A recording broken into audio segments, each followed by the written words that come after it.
आप बोले। माननीय सभापति महोदय, आज इस पुराने वक्त की आखिरी रात में खड़े होकर इस नए वक्त के आगाज की नई सुबह के दिन मैं प्रधानमंत्री श्री नरेंद्र मोदी जी, हमारे अल्पसंख्यक मामलों के मंत्री किरण रिजिजू जी का मैं बहुत इस्तकबाल करता हूं। जब वक्त के ऊपर हम बात कर रहे हैं, वक्त की रुखसती का वक्त आ गया है और नई वक्त की नई सुबह होने का वक्त आ गया है। अगर हमें इस पे बात करनी है तो मुझे चार दृष्टि से बात करनी पड़ेगी। एक, इस बिल के तकनीकी प्रावधान जिस पे बहुत सारे लोग बहुत कुछ बोल चुके हैं। दूसरा है वक्त की अवधारणा। तीसरी है वक्त की राजनीति। और चौथा है वक्त की राजनीति के नाम पर होने वाली वह सांप्रदायिक बनाम सेकुलर की राजनीति। सबसे पहले हमारे नेता सदन माननीय नड्डा जी ने बताया कि किस विस्तार के साथ इस वक्त कमेटी ने काम किया, किस शिद्दत के साथ हमारी सरकार ने काम किया। और चाहे वक्त कमेटी के जेपीसी के चेयरमैन हमारे उस सदन के सदस्य जगदम्बिका पाल जी रहे हों, हमारे मंत्री जी रहे हों, सबने जिस शिद्दत से काम किया है, तो उनके लिए मैं माननीय प्रधानमंत्री जी अपनी सरकार की तरफ से कहना चाहता हूं कि उन्होंने एक इबादत के भाव से काम किया है। तो मैं कहना चाहता हूं, इबादतों की तरह मैं ये काम करता हूं, अपने फर्ज को झुककर सलाम करता हूं। फिर भी आप खिलाफत कर रहे हैं तो तेरी मुखालफत से निखरती है शख्सियत मेरी। मैं सियासी दुश्मनों का भी बहुत एहतराम करता हूं। तो इस एहतराम के साथ मैं अब आगे का बयान शुरू करता हूं और मैं ये बताना चाहता हूं कि एक बड़ी सिंपल सी बात है जो अभी माननीय नड्डा जी ने भी कहा। दुनिया के तमाम मुस्लिम देश बता दिए, इस्लाम की धर्म स्थली सऊदी अरब, सबसे बड़ा मुस्लिम देश इंडोनेशिया, जहां खलीफत रही वहां टर्की, और जहां आईएसआईएस का इलाका वहां इराक और सीरिया, वहां कहीं भी कुछ भी नहीं है ऐसा। फिर भी हमारे यहां क्यों है, कैसा? तो मैं कहना चाहूंगा सभापति महोदय, एक हिंदी में कहावत होती है, नया मुल्ला प्याज ज्यादा खाता है, परंतु यहां तो जो गैर मुल्ला प्याज बहुत खा रहा था और इतना खा रहा था कि आंसू निकल रहे थे गरीब मुसलमान के भी और देश के भी। इसलिए मैं कहना चाहता हूं सभापति महोदय, अगर छोड़ दीजिए भारत की बात करिए, तो क्या ऐसी कोई शक्ति सिखों के पास है, ईसाइयों के पास है, यहूदियों के पास है, पारसियों के पास है? नहीं है। छोड़ दीजिए, इस्लाम के अंदर आइए। अगर इतना भाईचारा है तो ये सुन्नी वक्फ बोर्ड और शिया वक्फ बोर्ड अलग क्यों है मेरे भाई? जमीन पे एक दूसरे पे एतबार नहीं है, सिर्फ सियासत के लिए साथ में आने की बात है। ये भी जरा सोचने की बात है। और जो अकलियतों में भी अकलियत है, आगा खानी है, बाकी है, जो बोहरा है, उनकी तो कोई गिनती नहीं है। हमारी सरकार ने पहली बार मुस्लिम समाज के अंदर भी ईमानदारी से सबको समान प्रतिनिधित्व देते हुए एक नई सुबह के नए वक्त का आगाज किया है। इसके लिए मैं सरकार को बधाई देना चाहता हूं। और सिर्फ ऐसा ही नहीं है, मुस्लिम समाज के अनेक लोग इस प्रकार के नियमों से बहुत प्रभावित हुए और बहुत प्रताड़ित हुए, जिसके अनेक उदाहरण बहुत लोगों ने बताए होंगे। मोहम्मडन एजुकेशन सोसाइटी कोल्हापुर का केस है, ईदगाह मैदान हुबली का केस है, जिसको सुप्रीम कोर्ट ने साफ साफ उसको हुबली धारवाड़ म्युनिसिपल कॉर्पोरेशन को वापस कर दिया। अनीसा अयाशा वर्सेस तमिलनाडु वक्फ बोर्ड का केस है, तेलंगाना स्टेट वर्सेस मोहम्मद मुजफ्फर का केस है, हिमाचल प्रदेश वक्फ बोर्ड वर्सेस ख्वाजा खलीलुल्लाह का केस है। और सभापति महोदय, ताजमहल पर भी दावा कर दिया गया। अब तो मैं पूछना चाहता हूं, और सुप्रीम कोर्ट ने अपने जजमेंट में कहा कि भाई शाहजहां के जमाने का लिखा फरमान लेके आइए, तब हम मानेंगे कि इस पे कोई दावा है या नहीं। आप सोचिए कि अगर ये वक्त का कानून इसी ढंग से चला होता तो क्या होता। अभी हमारे जॉन ब्रिटास जी और मनोज झा जी ने बहुत सारी बातें बोली थी। एक प्यास की बात बोली थी, उन्होंने उड़ीसा के ग्राहम स्टोन्स का जिक्र किया था, तो उसमें तो कांग्रेस की सरकार सीबीआई की इंक्वायरी नहीं कर पाई थी। मगर जब ताजमहल का उल्लेख आता है सभापति महोदय, तो एक प्यास मुझे याद आ जाती है। जब शाहजहां जेल में था और दूर से उस ताजमहल को देखता था और उसे सिर्फ एक सुराही पानी मिलता था और उसने औरंगजेब से कहा एक सुराही पानी और भिजवा दो, तो जानते उसने मना कर दिया। तो दुखी होकर शाहजहां ने फारसी में लिखा, ए पिसर तू अजब मुसलमानी, जे पिदरे जिंदा आप तरसानी, आफरीन हिंदुआन सदबार, जे देहंद पिदरावा मुर्दा देवम आप। मतलब तू कैसा मुसलमान है जो जिंदा बाप को पानी के लिए तरसा रहा है? तुझसे तो आफरीन 100 बार उन हिंदुओं को है जो पितृपक्ष में मरे हुए बाप को भी पानी देते हैं। और सभापति महोदय, मैं बताना चाहता हूं कि ये हमने ईमानदारी से मुस्लिम समाज के कल्याण के लिए बात की है, क्योंकि एक तरफ खड़ा हुआ है ईमानदार मुसलमान जो शराफत के साथ ईमान को गले से लगाए हुए हैं, और दूसरी तरफ कुछ चंद सरमाएदार हैं जो उस अमानत में खयानत करके शरारत के साथ उसके झंडा बरदार बनना चाहते हैं। तो ये मुकाबला किसके बीच में है? ये शराफत अली और शरारत खान के बीच में मुकाबला है। हमारी सरकार शराफत अली के साथ खड़ी है, हमारी गरीब मुस्लिम के साथ खड़ी है। ये गरीबों गुर्बत वाले गुर्बत अली और सरमाएदारे वाले गाजी खान के बीच का इलाका है। मगर मैं कहना चाहता हूं महोदय, एक बात मैं बहुत स्पष्ट रूप से कहना चाहूंगा, इन जरूरतमंद मुसलमानों की लड़ाई के लिए मैं कह सकता हूं कि ये गरीब मुसलमानों के दिल की कसक और कट्टरपंथी वोट के ठेकेदारों के मन की ठसक के बीच में हमारी सरकार ने उस कसक का साथ दिया है, जिसके लिए मैं मानता हूं गरीब और पसमानदा मुसलमान निश्चित रूप से उनका आभारी होगा। हाँ, मगर जब इसकी बात आती तो भी माननीय खड़गे जी भी बोल रहे थे, माननीय संजय सिंह जी भी बोल रहे थे, मनोज झा जी भी बोल रहे थे कि साहब आपके यहाँ वो कितने पुजारी हैं और कितने किस वर्ग के पुजारी हैं। तो मैं उनको बताना चाहता हूं केवल अकेले जूना अखाड़े ने पिछले साल 71 SC ST लोगों को महामंडलेश्वर बनाया है। अरे आपको हमारे सदन में बैठे हुए बाल योगी उमेश नाथ जी नहीं दिखते? वैसे तो कहा जाता है जात ना पूछो साधु की, मगर मैं बताना चाहता हूं विश्व हिंदू परिषद के 50,000 से अधिक पुजारी ट्राइबल्स में जो शेड्यूल कास्ट है जो काम कर रहे हैं। मगर मैं हद अदब से पूछना चाहता हूं, बताइए मुल्ला मौलवी मुफ्ती मुकर्रम बारी हाफिज में से कितने पसमंदा हैं? उसमें कितने जुलाहा अंसारी घोसी बताइए मिरासी कितने हैं? बाकी छोड़िए, पसंदला बोर्ड में है क्या? अरे वक्फ बोर्ड में है क्या? इसीलिए मैं कहता हूं खुद मियां फजीहत दूसरों को नसीहत। अगर ईमानदारी से बात करनी है तो उस पर आगे। मगर मैं एक बात और कहना चाहूंगा कि हमारी जो सरकार ने नाम दिया है, इसको उम्मीद नाम दिया है। और ये उम्मीद है किसके लिए? उस ईमानदार मुसलमान के लिए और देश के हर खास व आम के लिए ये उम्मीद है। मगर सभापति महोदय, कुछ लोग वो हैं जो उम्मा का ख्वाब पाले हुए थे। उम्मा शायद हमारे बहुत से लोग समझते हो ना समझते हो, पूरी एक एंटायर जो इस्लामिक खलीफत और राज होता है उसको उम्मा कहते हैं। उम्मीद वालों को तो उम्मीद की नई रोशनी दिख रही है, उम्मा वालों की उम्मीद पे पानी फिर रहा है। तो ये उम्मीद और उम्मा के बीच का भी मामला है। परंतु मैं ये भी कहना चाहूंगा सभापति महोदय, इसके बाद सिर्फ ऐसा ही नहीं था। प्रॉपर्टीज के ऊपर, तमाम सरकारी प्रॉपर्टीज पे जिसमें बहुत डिटेल में हमारे साथी लोग गए, मैं डिटेल में नहीं जाना चाहता। भोपाल का विषय है, हैदराबाद का विषय है, मुंबई का है, लखनऊ का है, पटना का है, बहुत प्रकार से है। माननीय लालू प्रसाद यादव जी का विषय जब बताया गया था तो बहुत ज्यादा हमारे मनोज झा जी बोल रहे थे, तो अब मैं उसके डिटेल में नहीं जाना चाहता हूं। सबने वो वीडियो देखा है। बस एक लाइन में उनके लिए कहना चाहूंगा, वो कुछ भी बोल रहे हैं, जिसे कहते हैं बिगड़ी बात बने नहीं, लाख करो किनकोए, रहीमन बिगड़े दूध को मथे न माखन होए। अब जो बोलना था वो बोल चुके, सबके सामने वो आ चुका। अब एक बात और है, दूसरे धर्म स्थलों के बारे में विषय आता है तो मैं याद दिलाना चाहता हूं, केरला के कैथोलिक चर्च ने 31 मार्च 2025 को जो लिखा, सिर्फ उसकी लास्ट की 2 लाइन बोलना चाहता हूं। We request the central government to get the amendment bill passed as early as possible so that the tears of thousands of suffering people in the place like Munambam can be wiped out only by a legal amendment that can provide a permanent solution to their suffering. We urge all the MPs from opposition party to support the bill so that the historic legislation can become unanimous. मगर सभापति महोदय, ये अल्पसंख्यकों की बात करने वाले जब अल्पसंख्यक की बात आती तराजू पे तौलते हैं, किसका वेट ज्यादा है, किसकी धमक ज्यादा है, किसकी खनक ज्यादा है, फिर तय करते हैं कि माइनॉरिटी के साथ आना है, किस माइनॉरिटी के साथ नहीं आना है। और मैं एक और बात कहना चाहता हूं, तमिलनाडु के तिरुचेरी मंदिर की बात आई, यमुनानगर में गुरुद्वारे की बात आई, केरल में क्रिश्चियन कम्युनिटी की जमीन की बात आई। बहुत सारे लोग प्लेसेस ऑफ वर्शिप के एक्ट की बात करते हैं, तो as per places of worship act Tamil Nadu का मंदिर का तो स्टेटस नहीं चेंज हो सकता भाई। 15 अगस्त 47 के बाद किसी प्लेस ऑफ वर्शिप का स्टेटस नहीं चेंज हो सकता, तो वक्फ बोर्ड को क्लेम फॉरफिट कर देना चाहिए, because it is in contrast to the places of worship act. परंतु अब सुनिए, यही गुरुद्वारे के बारे में भी होना चाहिए। मगर सभापति महोदय, चाहे वक्फ बोर्ड का एक्ट हो, चाहे प्लेसेस ऑफ वर्शिप एक्ट हो, एक ही को फायदा होना है, जिसे कहावत में कहते हैं खरबूजा छुरी पर गिरे या छुरी खरबूजे पे गिरे, आखिर में कटना भगवे रंग के खरबूजे को ही होता है।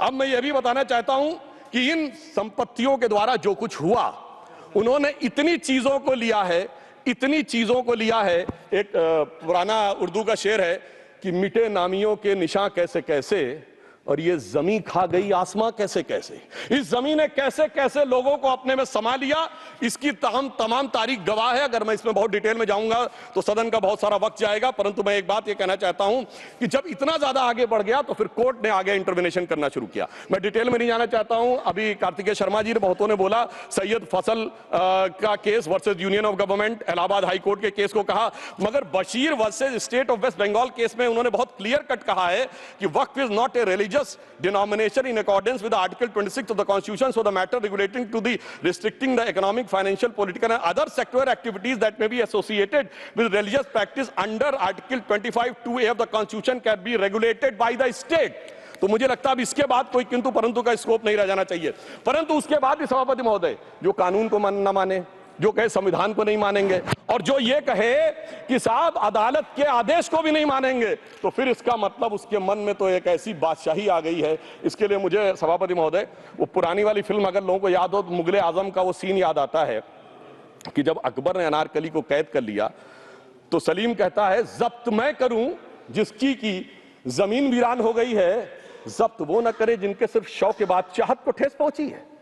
ये जिल्ले इलाही की बादशाही नहीं बल्कि खुदाई है। मैं कहना चाहता हूं जो संविधान को न माने, कानून का न माने, इसका मतलब वो अपनी खुदाई में जी रहा है। तो ये वो लोग हैं। और वैसे मैं सभापति महोदय खुदाई से आजकल बहुत से लोगों को डर लगता है, क्योंकि जहां जहां खुदा है वहां वहां भगवान है, जहां जहां खुदा है वहां वहां भगवान है। बाकी आप सब बहुत बुद्धिमान हैं। अब मैं ये भी बात कहना चाहता हूं, और वैसे आखिर में उस अनारकली को कैद से छुड़ाने के लिए सलीम का एक हिंदू साथी दुर्जन सिंह ही आया था। मैं कह सकता हूं कि वक्फ की इस मुकद्दस जमीन को अगर कैद करके रखा है तो उन चंद लोगों ने जिनके दिमाग आज भी उन चीजों में भरे हुए हैं कि कोई समझता हम तो किसी जमाने में हुक्मरान वक्त थे, कोई कहता हुजूर नवाब थे, कोई कहता बादशाह आलमगीर थे, कोई कहता है बादशाह गाजी जिंदा पीर थे।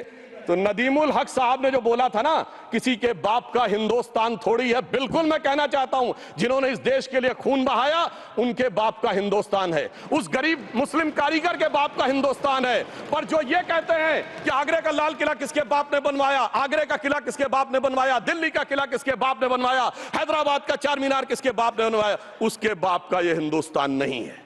और उसके बाद भी जो आप करना चाहते हैं, अगर इस रास्ते में आप कांटे बिछाना चाहते हैं तो उनके लिए एक लाइन कहना चाहता हूं सभापति महोदय, तेरी तमन्ना है पर हम खार न बोने देंगे, खार कांटों को कहते हैं, तेरी तमन्ना है पर हम खार न बोने देंगे, तुझे हम राह की दीवार न होने देंगे, तू सबको रौंद कर आगे जो निकलना चाहे हम तेरी इतनी भी रफ्तार न होने देंगे। और इसीलिए हमारी सरकार ने इस विषय के ऊपर एक सही और सटीक प्रयोग करने का प्रयास किया है। मैं दूसरी बात यह भी बताना चाहता हूं, हमारे डीएमके के तिरुचि शिवाजी ने अनायास अकारण यह बात बोली थी कि उस समय जब जिन्ना का उल्लेख करते हुए उन्होंने कहा कि पार्टीशन के समय, तो मैं उनके सुलभ संज्ञान के लिए बता देता हूं, 1946 की कॉन्स्टिट्यूएंट असेंबली में मद्रास प्रेसिडेंसी में 30 आउट ऑफ 30 सीट्स जो थी वो मुस्लिम लीग ने जीती थी विद 95% ऑफ वोट्स, और एक भी मुस्लिम वहां के बाद बाहर नहीं गया। इसलिए मैं ईमानदारी से कहना चाहता हूं, फैक्ट को समझिए। और जो मद्रास प्रेसिडेंसी के मुस्लिम लीग के अध्यक्ष थे और पीजे पोकर साहब बहादुर और मोहम्मद इस्माइल, वही बाद में इंडियन यूनियन मुस्लिम लीग के अध्यक्ष बने, और उन्होंने 28 अगस्त 1947 को सेपरेट इलेक्टोरेट मांगे, जो कोई जाके कॉन्स्टिट्यूएंट असेंबली की डिबेट में पार्लियामेंट किया। आप वेबसाइट पे पेज नंबर 270 पे जाके पढ़ लीजिएगा। सरदार पटेल ने बड़े गुस्से में इस बात को कहा, अब जो हो गया सो हो गया, एक रात में दिल नहीं बदल गया, मगर अब देश के लिए कैसे आगे बढ़ना है उसके लिए ईमानदारी से आगे आओ। और खैर मैं अंबेडकर जी और पटेल जी के बहुत सारे वो कोट कर सकता हूं, सारी बातों को छोड़िए, मगर अफसोस की बात यह है सर कि अभी मनोज झा जी ने बोला था हम में से कोई शक है, कोई हूण है और ये करिए। अरे भैया जमाने चले गए, अब जेनेटिक सीक्वेंसिंग का जमाना आ गया है। और जेनेटिक सीक्वेंसिंग ने क्या प्रूव किया है, दुनिया के सबसे बड़े मुस्लिम देश इंडोनेशिया के राष्ट्रपति आए थे और राष्ट्रपति भवन में उन्होंने डिनर के दौरान कहा कि few weeks back I got my genetic sequencing done and I was told that I am an Indian GDNA. अरे साहब कहां गुलामी की मानसिकता में पड़े हुए हैं सभापति महोदय। और यहां गुलामी की मानसिकता इस कदर पैबस्त है लोगों के दिमागों में, किसी सदन के एक सदस्य यहां विराजमान है, वो उस समय महाराणा सांगा का उल्लेख कर दिए मैं ईमानदारी से कहता हूं एक भी इंडियन सोर्स में इसका उल्लेख नहीं है, सारे के सारे फॉरेनर्स और लुटेरों के सोर्स में उल्लेख है। इसीलिए मैं कहता हूं ये गुलामी की जिन्होंने गुलाम बनाया उनके सोर्सेस पे यकीन ना करिए। और वैसे थोड़ा सा आउट ऑफ कॉन्टेक्स्ट हो तो ये भी बोल दूं, हमारे सदन के बहुत सदस्यों को नहीं पता होगा, अलेक्जेंडर के आक्रमण का किसी भारतीय सोर्स में कोई उल्लेख नहीं है, पोरस नाम के किसी राजा का उल्लेख नहीं है, सिर्फ और सिर्फ ग्रीक में है। इसलिए गुलामी की मानसिकता से बाहर निकलिए, तब इन चीजों को आप सही ढंग से समझने में सफल होंगे। मेरा अब यह भी अनुरोध अपने सदस्यों के साथ है।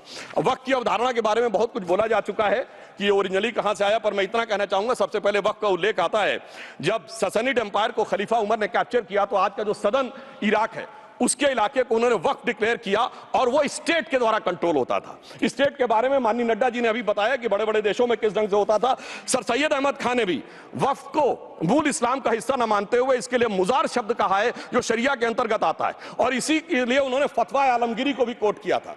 और इसीलिए 1894 की जो प्रिवी काउंसिल का जजमेंट जो आया था वो वक्फ अल औलाद के खिलाफ आया था। मगर सभापति महोदय 1906 में कलकत्ता कांग्रेस अधिवेशन में कांग्रेस ने प्रस्ताव पारित किया कि प्रिवी काउंसिल के जजमेंट में कुछ गलती है, इसे बदलना चाहिए, क्योंकि 1904 में जिन्ना कांग्रेस को ज्वाइन कर चुके थे। इसलिए मैं कहना चाहता हूं फिर 1913 में वो जजमेंट बदला गया। हमारे सदन के बहुत से सदस्यों ने इस सदन और दूसरे सदन में बोला है, मैं एक सेंटेंस बोलता हूं लगेगा जैसे वही लोग बोल रहे हैं। वर्ड ये है, कोट है, since the bill was introduce to administer the Muslim law for Mussalmans so the question of public policy does not arise. लगता है जैसे हमारे कोई सदस्य में बोल रहा हूं। सर ये मोहम्मद अली जिन्ना ने अप्रैल 1913 में he used this word while moving the report of the select committee to the imperial legislative council. Sir 1913 से 2013 तक भाषा ही नहीं बदली और आज भी भाषा नहीं बदल रही है। हमें ईमानदारी से, और उस समय यूपी और बंगाल ने उसका विरोध किया था, आज यूपी और बंगाल के लोग किस तरीके से साथ में है वो पूरी तरीके से दिखाई पड़ता है। इसलिए हम ये कहना चाहते हैं, हाँ एक प्रश्न बहुत उठाया जाता है कि केवल मुस्लिम ही वक्फ को क्यों दान दे सकता, ऐसा वक्फ बोर्ड में क्यों संशोधन किया गया। मैं ईमानदारी से कहना चाहता हूं, ऐसा नहीं क्योंकि मैं इस्लामिक मामलों का बहुत बड़ा आलिम फाजिल जानकार हूं, मगर इस्लाम में बहुत साफ मान्यता है कि जो गैर मुस्लिम है उसकी इबादत अल्लाह कबूल नहीं कर सकते, उसकी दुआ कबूल नहीं होगी तो दान कैसे कबूल होगा। साहब हम इस्लामिक भावना का सम्मान कर रहे हैं। हमारे अल्पसंख्यक मंत्री गए थे तो वो मदीना में एक डेफिनेट लेवल तक जा सकते, उसके आगे नहीं जा सकते। अगर इबादत की इजाजत नहीं है तो साहब जायदाद की इजाजत कैसे हो सकती है। मुस्लिम भावना का सम्मान है, और अगर है तो कोई मुल्ला मौलवी मुफ्ती मुकर्रम बारी आज आके बता दे कि कबूल हो सकती है दुआ, तो हम दान भी कबूल करने के लिए तैयार हैं। और तो और छोड़िए साहब, जब आप कहते हैं कि हर चीज हलाल होनी चाहिए, तो साहब हलाल करने की प्रक्रिया नहीं, हलाल करने वाला भी मुस्लिम होना चाहिए, तब वो हलाल होता था। तो मैं पूछना चाहता हूं साहब, काटने के लिए तो हलाल होने के लिए मुस्लिम जरूरी है और बांटने के लिए बगैर मुस्लिम के भी हलाल होगा, ऐसा तो नहीं हो सकता। तो जो हमारी सरकार ने किया है वो मुस्लिम भावना के सम्मान के लिए किया है। और जहां तक मैं कहना चाहूंगा, हिंदू समाज के बारे में बात करते हैं, हमारे यहां कोई प्रॉब्लम नहीं है। हमारे यहां कोई ऐसा नहीं कि हज पे कोई गैर मुस्लिम नहीं जा सकता। हमारे देखिए कुंभ में 50 लाख विदेशी आए थे और किसी से नहीं कहा या कन्वर्ट हो जाओ। इसलिए मैं कहना चाहता हूं हिंदुइज्म की धारणा और बाकी धारणा का जो तुलना करने का प्रयास करते हैं वो बहुत उचित नहीं है। मगर सभापति महोदय, इस वक्त ने कई अद्भुत नजारे दिखाए। इस्लाम में जो काफिर से ज्यादा मुशरिक और शिर्क को बुरा माना गया, नहीं जो भगवान को माने ही नहीं।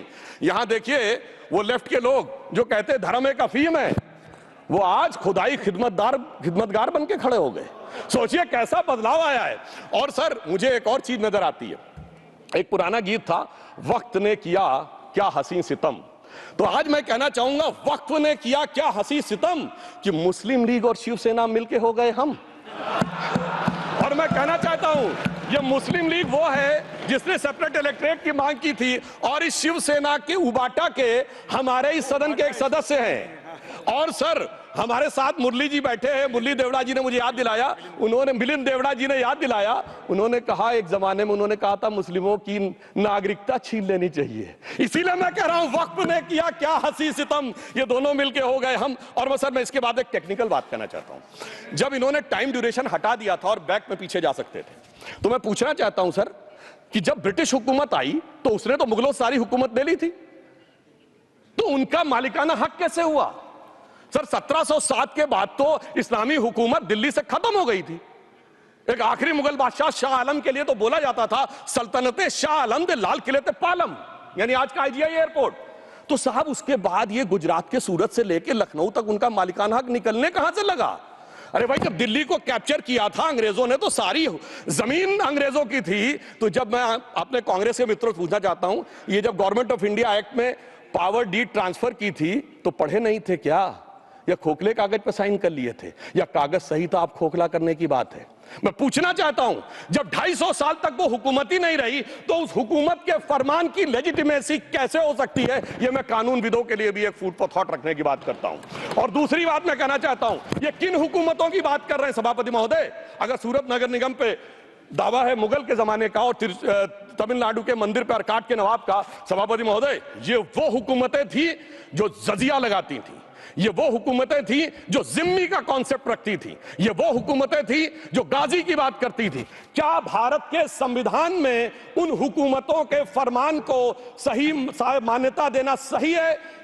बिल्कुल गलत है। मैं कहता हूं बाबा साहब अंबेडकर के संविधान में यदि आप ऐसी हुकूमतों के फरमान को रखने की कोशिश करते हैं तो this is fraud on constitution. और हमारी सरकार ने अगर बैकडेट से वो बंद किया है तो उस फ्रॉड को रोकने की पूरी व्यवस्था की है। और यहां पर मैं ये भी कहना चाहता हूं सभापति महोदय, जमींदारी उन्मूलन 1948 में हो गया, मगर ये बाद में जमींदार कैसे क्रिएट हो गए? हमने बचपन में विनोबा भावे, हम लोग के जन्म से बहुत पहले की बात है, विनोबा भावे जी के भूदान आंदोलन की बात सुनी थी, जिसमें जमींदारों से पैसा लेके जमीन लेके गरीबों को दी जाती थी। पर सभापति महोदय, कभी आपने सुना कि गरीबों की जमीन जमींदारों को मिल जाए? वो 2013 के बोर्ड ने वो व्यवस्था कर रखी थी। यानी वो भूदान आंदोलन था गांधी जी के शिष्य विनोबा जी का, तो आज के गांधियों के नेतृत्व में भू हड़प आंदोलन शुरू हो गया। अगर वो भूदान आंदोलन था तो ये भू हड़प आंदोलन था। इसलिए मैं एक और बात भी कहना चाहूंगा सभापति महोदय कि जिन हुकूमतों के फरमान की बात की जाती है, एक और फैक्ट है, इसको कोई अन्यथा न ले, जितने मुस्लिम बादशाह अलाउद्दीन खिलजी के बाद उन्होंने बगदाद की खलीफा का खुतबा पढ़ा है, that is a foreign rule, it's on record. कैसे उसको भारत सरकार मान्यता दे सकती है? इसलिए मैं कहना चाहता हूं जरा सा गौर से देखेंगे तो हकीकत आपके सामने आ जाएगी। और क्या कभी किसी ने कल्पना की, किसी क्रिश्चियन ने तो नहीं कहा कि इंडिया गेट हमारा है, गेटवे ऑफ इंडिया हमारा है, और चर्च नहीं सही फिर भी चर्च गेट हमारा है? तो फिर ये केवल किसी एक के दिमाग में क्यों आती है? हमने जो इवैक्यू एक्ट के तहत दे दिया था पाकिस्तान के गए लोगों को, क्या हमारे जो सिख और हिंदू भाई आए थे उनकी जमीनें मिली? अरे महाराजा रणजीत सिंह की राजधानी लाहौर थी और काबुल तक था राज, तो क्या उन्होंने जमीनें नहीं दान दी होगी गुरुद्वारे और मंदिरों को? वो मिली। अरे वो तो छोड़िए, ननकाना साहब करतारपुर साहब तक नहीं मिला था। इससे दिखाई पड़ता है कि कितनी एक तरफा हम लोगों ने कोई निगोशिएट ही नहीं किया और उसे करने की बात कही थी। इसलिए मैं कह सकता हूं सर, अब हमारी सरकार ने जो संशोधन किए हैं, अब ये मजहबी हुकूमत के फरमान से नहीं, बाबा साहब अंबेडकर के संविधान से चलने वाला है। अब मैं अंत में उस विषय के ऊपर आता हूं जिसे सांप्रदायिक राजनीति बनाम सेकुलर राजनीति इसके ऊपर कहा जाता है। सभापति महोदय, मैं बताना चाहता हूं कि जब आजादी मिली उसके बाद क्या किसी ने डिमांड किया था कि हमें वक्फ बोर्ड चाहिए? नहीं किया था। फिर क्यों 54 में दिया गया? किसी मुस्लिम ने डिमांड किया क्या कि मदरसे चाहिए? फिर क्यों दिया गया? मुस्लिम समाज तो राष्ट्र की मुख्य धारा में आने को तैयार था, इसीलिए यूसुफ खान, दिलीप कुमार के नाम से आने में उन्हें कोई प्रॉब्लम नहीं थी। महजबीन बानो को मीना कुमारी के रूप में आने में प्रॉब्लम नहीं थी। मुमताज बेगम को मधुबाला बन के आने में प्रॉब्लम नहीं थी। हामिद अली को अजीत के रूप में आने प्रॉब्लम नहीं थी। मगर, और मैं यह भी बताना चाहता हूं, मुस्लिम समाज में बहुत बड़ा तबका उस समय इस बात को सोच रहा था, और अभी कपिल सिब्बल साहब बोले, ये उस चीज के वकील रहे, इन्हें पता होना चाहिए, पता होगा कि सुन्नी सेंट्रल वक्फ बोर्ड राम मंदिर में 1961 में मुद्दई बना है, 12 साल के बाद। क्योंकि के मोहम्मद ने लिखा है कि एक बहुत बड़ा तबका था जो ये मानता था कि हमें इस चक्कर में नहीं पड़ना चाहिए। मगर अफसोस कि वही लेफ्टिस्टों, सेकुलरिस्टों ने उनको समझाकर इस मुकाम तक लाकर खड़ा कर लिया। अब यहां मैं एक और बात कहना चाहूं, खैर छोड़िए उन सरकारों ने बाद में क्या दिया, मगर उसके बाद सुनिए, इंदिरा जी के जमाने में मुस्लिम पर्सनल लॉ बोर्ड आया, तो राजीव जी के जमाने में शाहबानो केस आया, तो नरसिम्हा राव के जमाने में 95 का एक्ट आया, तो मनमोहन सिंह जी के जमाने में 2013 का एक्ट आया, मगर इलाज नहीं निकला। तो इसे एक शेर में कहूंगा कि मरीजे सेकुलर इश्क पर लानत खुदा की, मर्ज बढ़ता गया जो दवा की। अब मैं सभापति महोदय एक और बात कहना चाहता हूं, शुरू के 20-25 साल में मुस्लिम समाज के बारे में मैं कहना चाहता हूं। आज जब आजादी मिली तो मुस्लिम समाज के प्रतीक कौन थे? उस्ताद बिस्मिल्लाह खां, उस्ताद फरीदुद्दीन डागर, उस्ताद बड़े गुलाम अली, उस्ताद जाकिर हुसैन, जिनकी अभी कुछ दिन पहले डेथ हुई, बड़े बड़े नगमा निवार, हसरत जयपुरी, मजरूर सुल्तानपुरी, साहिर लुधियानवी, कैफी आजमी, जोश मलियाबादी, जिगर मुरादाबादी। अब सर क्या हो गया? तब मुस्लिम समाज इन अदब के शाहकारों के साथ जोड़ा जाता था। आज मुस्लिम समाज का नेतृत्व किन लोगों के साथ जोड़ता है? इशरत जहां, याकूब मेनन, मुख्तार अंसारी, अतीक अहमद, दाऊद इब्राहिम। कौन जोड़ रहा है ये? तब से सर, जब से ये सेकुलर हो गया देश 1976 से और सेकुलर सियासत शुरू हुई, उसने ले जाकर इनको इस मुकाम तक पहुंचाया। और इस वक्फ बोर्ड के बिल में भी जो बात कही जा रही है सर, मुस्लिम समाज को यह समझाया गया कि तुम्हें बीजेपी वालों को तुमसे बड़ी अदावत है, और कहा गया इनको बड़ी मोहब्बत है। जब यह देश आजाद हुआ, मैं उत्तर प्रदेश का रहने वाला हूं, उत्तर प्रदेश में 1931 की सेंसस में 8% रेट ऑफ लिटरेसी थी और सैयद मुसलमानों में 24% थी।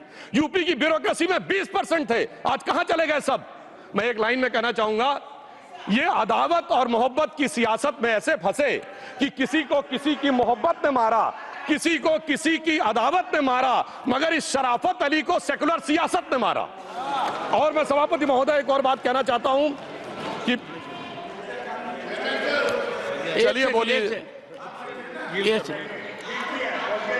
Fauzia Khan, please please, one second, mic is there. Yes, ये बोल रहे हैं मुस्लिम समाज आज का इशरत जहां और फलाना टेररिस्ट के साथ नाम जोड़ रहे हैं। ये बिल्कुल आरोप है सर, इसको एक्सपंज करना चाहिए। ये समाज के साथ अन्याय है। ये बात आपको एक्सपंज करना होगा सर, ये बात को। एक Honorable member, if you would carefully go through what Sudhanshu has said, I am sure you will appreciate his spirit. Just think for a moment. He has not cast any aspersions. Sudhanshu, go ahead. Time में जवाब दूंगा और उसके बाद ये हमारा सदन माने ना माने, जो देख रहे होंगे उनके लिए कहना चाहता हूं sir, doctor APJ Abdul Kalam. One second. काहे परेशान? Vaiko ji, honorable members, honorable member, Vaiko ji, oh my God,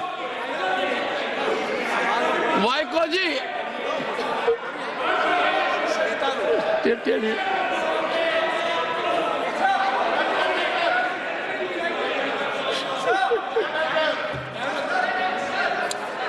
Honorable HM,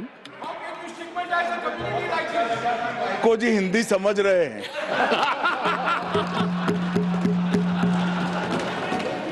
One second. Fauziya Khan, one second.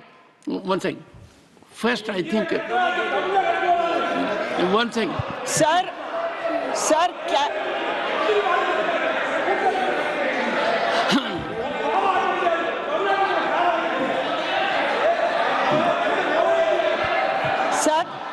community cannot be stigmatized. Yes, sir. An entire community cannot be branded like this. Fauziya Khan ji, I'll come to you. I'll give you the opportunity.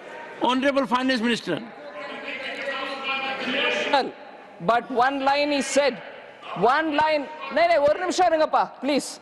He might be very emotional, sir, but that one line he said is objectionable, and I will seek your indulgence to remove it. He said, Tamil Nadu la kaaruvai paakren.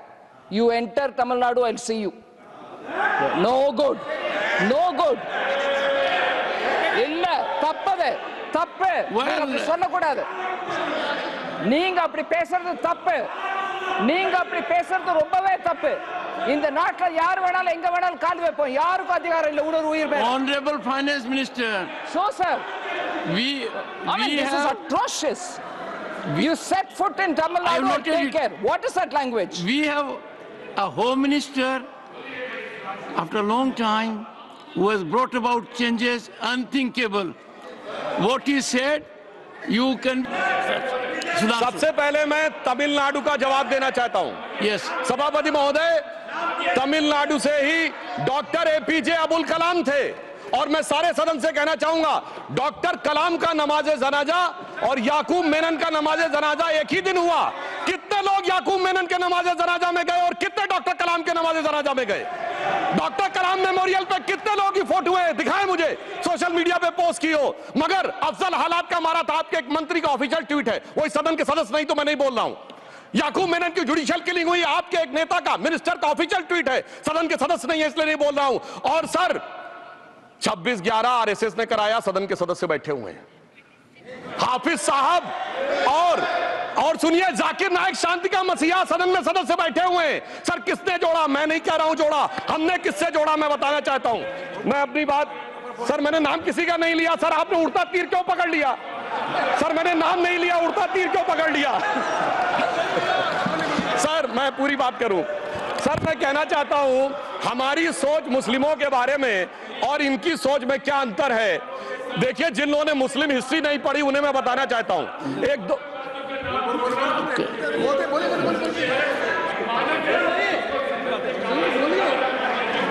सभापति महोदय, मैं थोड़ा उन लोगों को Islamic history के बारे में बताना चाहता हूं। Honourable Digvijaya Singh, please, no I'll give a chance. माननीय सदस्य, ऑनरेबल दिग्विजय सिंह जी।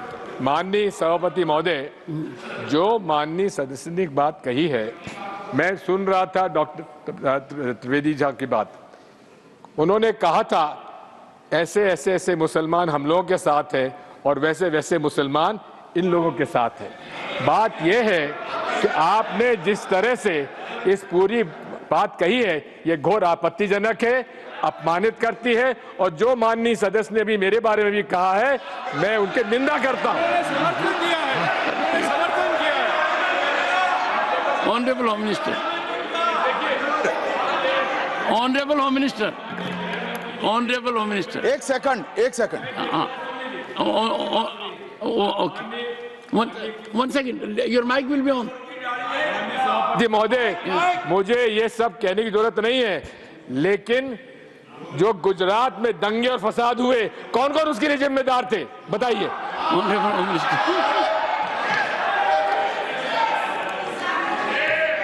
मान्यवर, मैं ध्यान से बारीकी से पूरे संवाद को सुन रहा हूं। माननीय सदस्य सुधांशु जी ने दिग्विजय सिंह का नाम नहीं दिया।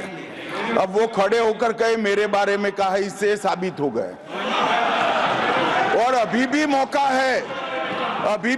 है, आपने नहीं कहा है कि 26/11 के हमले में आरएसएस का हाथ था, तो अभी खड़े होकर माइक चालू कराकर बुलवा दीजिए। माननीय, और आपत्तिजनक बात है, मैंने ये बात कभी नहीं कही है, ये आप लोगों का प्रचार है। मेरी आपत्ति इस बात की थी कि सभी माननीय सदस्य ने और बात कही है कि अब हमारे तरफ ऐसे ऐसे मुसलमान थे और वैसे वैसे मुसलमान हम लोग की तरफ थे। ये पूरे समाज के साथ, पूरे अल्पसंख्यक समाज के साथ अपमानजनक बात है। और माननीय सभापति महोदय, आप बताइए, माननीय गृह मंत्री जी, आप वहां पर थे, गृह मंत्री थे जब दंगे हुए थे, तो आप लोगों का क्या रोल था, ये जन जाहिर होम मिनिस्टर। मान्यवर, इनको मेरा हुआ ऐसा है कि मैं ही दिखाई पड़ता हूं। आपकी सुनिए, अब सुनिए ना दिग्विजय सिंह, सुनिए, एक मिनट सुनिए। दंगे शांत होने के बाद 18 महीने के बाद मैं गृह मंत्री बना। दंगा हुआ तब मैं गृह मंत्री नहीं था। सुधांशु त्रिवेदी, संदर्भ में किसी का नाम नहीं लिया। अजीज बर्नी की किताब थी 26/11 एंड आरएसएस कॉन्स्पिरेसी, कोई जाके चेक कर ले उसमें कौन कौन कहां था। अब मैं मुसलमानों के बारे में कहना चाहता हूं, मुस्लिम समाज के लिए। बहुत से लोग ऐसे हैं जिनको मुस्लिम समाज की हिस्ट्री नहीं पता है। मैं बताना चाहता हूं, भारत से जब न्यूमेरिक सिस्टम सबसे पहले गया तो अल जहार थे सबसे पहले, जिन्होंने जाके 1793 में जो सूर्य सिद्धांत था उसका अरबी में ट्रांसलेशन हुआ सिंध हिंद। और हम बता रहे हैं हम किस तरह के मुस्लिम को साथ रखते हैं। डॉक्टर कलाम से बड़ा आलिम इस्लाम में साइंसदान नहीं हुआ, और आरिफ मोहम्मद खान साहब जो बिहार के गवर्नर हैं, उनसे बड़ा आलिम फाजिल मुसलमान आज सियासी जमात में तो नहीं होगा, ये मैं दावे के साथ कह सकता हूं। मगर मैं बताना चाहता हूं सर, उसके बाद उन्होंने एक किताब लिखी, एक सर 10th सेंचुरी के मुस्लिम राइटर थे जिन्होंने किताब लिखी, उसका नाम था the compendious book of balancing and completion according to Hindu calculation, जिसको शॉर्ट में अल जब्र कहा गया, और वहां से अल जबरा निकला। और सर उसके बाद अल ख्वारिज्म आया। और सर आज मेरे ख्याल से सदन के बहुत से लोगों को नहीं पता होगा, ये जो एल्गोरिथम वर्ड है, ये एल्गोरिज्म से आया हुआ है। एक जमाने में इस्लाम में बैतुल हिकमत था, यानी वो सबसे बड़ा हिकमत का केंद्र था, जब एक से एक लोग होते थे। बहुतों को नहीं पता होगा कि कोलंबस ने जिस नक्शे के थ्रू दुनिया ट्रेवल किया था, वो बनाने वाला भी एक मुस्लिम था, अल इदरीसी। मगर सर, एल्गोरिथम आज ऐसा बदला कि एआई के एज में दलगत भावना से ऊपर उठकर औरंगजेब के साथ खड़े हो गए। सर, ये एल्गोरिथम किसने बदल दिया, ये मैं बताना चाहता हूं। इस पे थोड़ा सोचने की जरूरत है। इसलिए मैं कहता हूं, मुस्लिम पॉलिटिक्स की सोच क्या थी, हमने किन मुसलमानों का साथ दिया है, मैं बताना चाहता हूं। सर, वीर अब्दुल हमीद की शहादत की 50वीं वर्षगांठ 2015 में हुई। प्रधानमंत्री मोदी जी ने उनके पूरे परिवार को और उनकी पत्नी को बुला के सम्मानित किया, और इन लोगों ने उस यासीन मलिक को, जिसके ऊपर 3 एयरफोर्स के ऑफिसर्स को हत्या करने का आरोप था, वो प्रधानमंत्री आवास में। सर, साफ दिखाई पड़ता है कौन किसके साथ खड़ा हुआ है, कौन किस तरह के मुसलमान के साथ खड़ा हुआ है। और सर, मैं ये भी कहना चाहता हूं, सर, ये सर अपने टर्न पे बोलिए। सर, पिछले 30-35 सालों से हुआ खड़ा किया जा रहा है। 1990 में जब राम मंदिर आंदोलन हुआ, कहा गया बीजेपी आएगी, उत्तर प्रदेश में खा जाएगी। सर, बीजेपी आने के बाद उत्तर प्रदेश में जानते क्या हुआ? सर, 22 साल से शिया सुन्नी के बीच में जो दंगे चलते थे और मदे साबा का जुलूस नहीं निकलता था, शिया समुदाय का मदे साबा का जुलूस लखनऊ में हमारी सरकार में निकलना शुरू हुआ। और उसके बाद कहा गया केंद्र में भाजपा आएगी तो खा जाएगी। सर, अटल जी की सरकार आई, इतनी शानदार स्थिति रही। उसके बाद कहा गया गुजरात में आएगी तो भाजपा खा जाएगी। सर, गुजरात का मुसलमान आज सबसे समृद्ध मुसलमान है, सबसे ज्यादा जकात वहां से आता है। उसके बाद कहा गया मोदी जी की सरकार आएगी तो क्या होगा? सर, मोदी जी की सरकार आने के बाद हमारे साथियों ने बताया है, अल्पसंख्यक समुदाय के 70% लोग हैं जिनको किसी न किसी एक योजना का लाभ जरूर मिला है। और सर, फिर कहा गया सीए आएगा तो नागरिकता छिन जाएगी। सर, उसके बाद भी आपने सब देखा। और सर, हम बचपन में सुनते थे कि राम मंदिर बनने लगेगा तो मिडिल ईस्ट के देश पेट्रोल देना बंद कर देंगे। सर, राम मंदिर भी बन रहा है और भारत मिडिल ईस्ट कॉरिडोर भी बन रहा है और अबू धाबी में भी मंदिर बन रहा है और 4 मुस्लिम देशों ने सर्वोच्च नागरिक सम्मान मोदी जी को दिया हुआ है। इसलिए मैं कहना चाहता हूं, सर, मर्ज हो तो उसका इलाज किया जा सकता है। जैसे हमारे यहां वैद धनवंतर माने गए हैं, इस्लामी अकीदे में वैद हकीम लुकमान माने गए, तो कहा गया है उनके लिए कि इसमें क्या रखा है, देखे है जो तू आन के पास, बदगुमा वहम की दारू नहीं लुकमान के पास। यानी मर्ज का इलाज है, पर वहम का इलाज तो हकीम लुकमान भी नहीं कर सकते जो आपने पाल कर रखा है। मैं कहना चाहता हूं, हम किन मुसलमानों की बात करते हैं? आप गंगा जमुनी तहजीब की बात करते हैं। सर, दारा शिको औरंगजेब का बड़ा भाई था, उसने उपनिषदों का अध्ययन किया, संस्कृत में अनुवाद कराया और नाम रखा सिर्रा अकबर, यानी वर्ड्स ऑफ गॉड। मैंने किसी को दारा शिको की जयंती मनाते हुए नहीं देखा।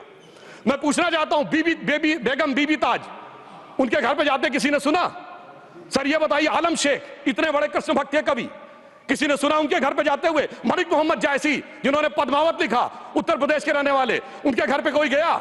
ये बताइए, ब्रिगेडियर मोहम्मद उस्मान के घर पे कौन गया? आजमगढ़ में, गाजीपुर के रहने वाले थे, आज तक जाने वालों में नहीं दिखे। और मैं सर बताना चाहता हूं एक और बात।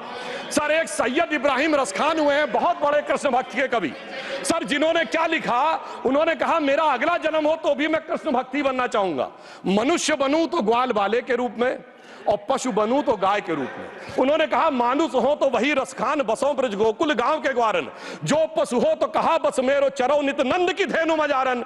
सर, उन्होंने कहा गायों के बीच में नंद बाबा की गायों में जन्म लेना चाहूंगा। मगर सर, आज एक ऐसे नेता आए हैं इस देश में जिनको गायों से बदबू आने लगी है, तो उनके लिए मेरे मन में भाव आता है सर कि श्री रामचंद्र कह गए सिया से, ऐसा कलयुग आएगा, गोपालक श्री यदुवर कुल में एक ऐसा नेता आएगा जिसे बकरे कटने में खुशबू मिलेगी, गौ माता में बदबू पाएगा। रामचंद्र कह गए सिया से, कैसा कलयुग आएगा। अब सर, मैं एक और बात भी कहना चाहता हूं, हम किनको मानते हैं? सर, नजीर अकबराबादी को सुनिए, कृष्ण भक्त के लिए क्या कहा। सर, मैं एक बोलना चाहता हूं, बुल्ले शाह ने क्या कहा? बुल्ले शाह ने कहा, अभी होली गुजरी है, उसने कहा था आज होली खेलूंगी मैं, कर बिस्मिल्लाह। उन्होंने आगे कहा, अलस्तु बिरबिकुम प्रीतम बोले, सब सखियों ने घूंघट खोले, नाम नबी की रतन चढ़ी, सुनिएगा, नाम नबी की रतन चढ़ी और बूंद पड़ी अल्लाह अल्लाह, आज होली खेलूंगी मैं, कर बिस्मिल्लाह। तो मैं भी कहता हूं, अब बिस्मिल्लाह करिए और उसके बाद हमारे इस सहयोग करिए, इस सकारात्मक उसका, वरना अल्हम्दुलिल्लाह जो हम मुसलमानों के लिए और देश के लिए करना चाहते हैं उसमें हमें सफलता जरूर मिलेगी। अंत में मैं सिर्फ ये कहना चाहता हूं सर, तमाम प्रकार की बातें यहां पर हुई, सकारात्मक और नकारात्मक, मगर अफसोस की बात यह है कि 1913 के वक्फ वाल औलाद से लेके 2013 के वक्फ वाल औलाद तक इनकी फितरत नहीं बढ़ती, क्योंकि सर ये तो पार्टियां ही अल औलाद हैं, तो इनको तो उससे बहुत ज्यादा वो होगी।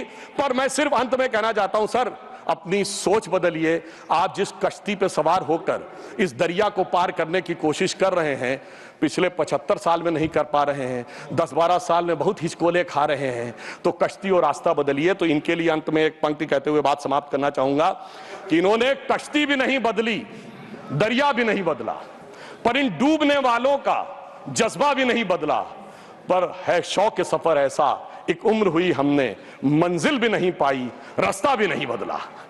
अब अगर नई मंजिल पानी है, नई मंजिल की नई सुबह देखनी है, तो मैं कहना चाहता हूं आइए सबको साथ लेकर चलिए। और एक ऐसा वक्त आया है जब मैं जो हमारे किरण रिजिजू जी ने कहा था कि मैंने एक शम्मा जलाई हवाओं के खिलाफ, तो मैं प्रधानमंत्री मोदी जी की तरफ से कहता हूं कि हमें इल्जाम मत दीजिए, बहुत अफसोस होता है, हमें इल्जाम मत दीजिए, बहुत अफसोस होता है। बड़ी तरकीब से कश्ती यहां तक लेके आए हैं और बदल देते हैं हम दरिया की लहरें अपनी हिम्मत से। आंधियों में भी अक्सर चिराग हमने जलाए हैं। धन्यवाद।